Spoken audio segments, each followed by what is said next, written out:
Äsja on lõppenud Martin ja Mart Helme suure kõnetuuri Ärka Eesti Jõgeva üritus. Kuidas jäite üritusega rahule? Väga jäin rahule. Väga hea üritus, selliseid peaks tihedamalt olema. Eesti inimene on selline aeglane uimane, aga kui tal ikkagi surud, siis ta lõpuks hakkab aru saama. Ja see ärkamine, see on meiega varem või hiljem juhtub nagunii, sest see on läbi ajaloo kogu aeg juhtunud. Läheb või 500 aastat, aga jälle ärkame, siis jälle surutakse maha, jälle ärkame. See on normaalne asjade kulg. Ja niimoodi edasi minna ei saa, et midagi peab juhtuma. Täna puudutasid esinejad erinevaid suuri probleeme. Millised neist mõjutavad teid personaalselt kõige rohkem? No mind väikest inimest ei mõjuta midagi, aga ütleme, et julgeolekuriskid, mida me praegu väga nõrgalt hindame, esiteks see, et välisriikide droonid, kuigi meil on leping, et välisriikide droonid ei tohi Eesti õhuruumi nagu siseneda ega siit edasi mingit muud ülesannet täitma minna.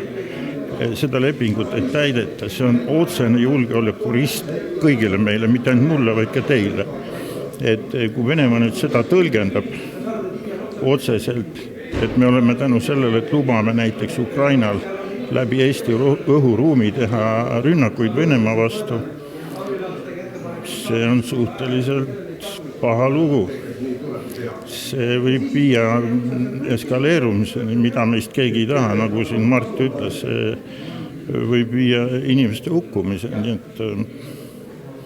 Eesti on nii väike riik, et siin ei olegi vaja teda rünnata mingi tuumarelvaga või ütleme siis droonidega. Siin piisab kahurväest erinevate nurkade alt, et neid ei ole võimalik üldse millegiga tõrjuda tänapäeval. Odav laskemoon ulatab kaugele.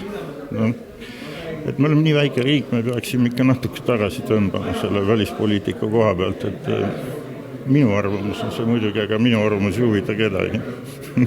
Kindlasti huvitab uute uudiste vaatajaid. Ja siis ma tahtsin küsida veel sellist asja, et peaministri partei on hiljuti öelnud, et Eesti on nüüd korda tehtud ja võib hakata unistama. On teil midagi selle peale peaministrile kosta? No kes olen mina, et peaministrile nõu anda on. Aga kui me vaatame seda olukorda nagu suuremas plaanis välispoliitiliselt ja nüüd Eesti koha pealt, siis muidugi on suur